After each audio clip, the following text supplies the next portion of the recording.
going to show you the projects that I've been working on over the past week or so. I have a finished object, partially finished object, a new quilt I've started, and some knitting projects. To start off, this is the first project that's partially finished. It's a finished quilt top, and the pattern is Best Buds Quilt by Pen and Paper Patterns. I first came across this design when I was looking at Kona cottons. I purchased my Kona cottons from Pear Tree Market. It's a website online. The store is based out of Utah. They ship really fast, so that's why I like to use them. But they had a kit made up for the Best Buds quilt, and I just thought it was really cute and fun and bright. The pattern calls for Dusty Peach, I believe, Bone, and Kumquat, but I changed the Kumquat color, which would be the orange, to a tangerine because it was a little more orangey and less red. The pattern itself was written well. The blocks are a little tedious just because there's lots of small pieces and a lot of snowballing, but once you kind of get into the flow, it was very fun to make, and it's a rather large quilt, so this is going to be very fun once I get it on my long arm. Next, I jumped right into a new quilt pattern. This is one of the blocks, the first block that I made from a quilt that I've been referring to as my Secret Garden quilt. I've been calling it that just because I've had this printed fabric for quite a while. I got it from my aunt's stash. I'm not really sure off the top of my head what brand it's from. If I can find it, I'll link it on the screen.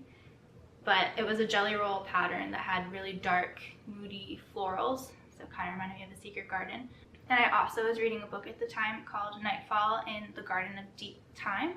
The book is great, especially if you're an artist or a creative, but it also had a secret garden in it. And when I decided on the pattern to use with this fabric, it just kind of became my Secret Garden quilt. So the pattern is Star Bloom by BasicGrey Quilt Patterns, and I believe I purchased it off of Fat Quarter Shop as a PDF. The block design is a very angular design, and the quilt pattern allows you to pick one of 3 layout options. I'm going to make layout 1, and the background fabric that I'm using in this block, or in the quilt rather, is Kona Cotton Desert Green.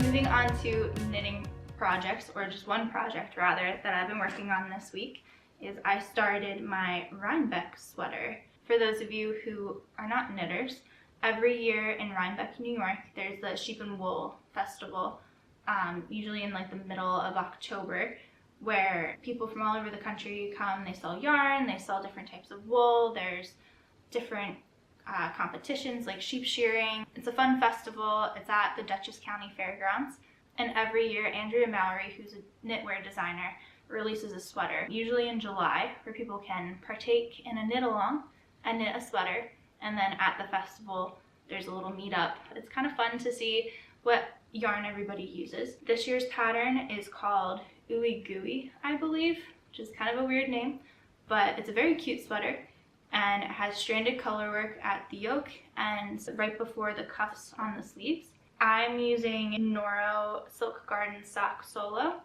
and I believe the colorway is number 1 or S1. And it's a pretty neutral, kind of like a grayish color, but it has lots of flecks of like different colors in it, lots of bright colors. And then I'm pairing that with Barocco Lannis Light in colorway Cast Iron, which is just a black sport weight yarn. I liked the contrast. I didn't want it to be too bright. I wanted to be able to like wear this with my normal like attire, and it's knitting up really fast. I finished the collar and I'm halfway through the colorwork section of the yoke.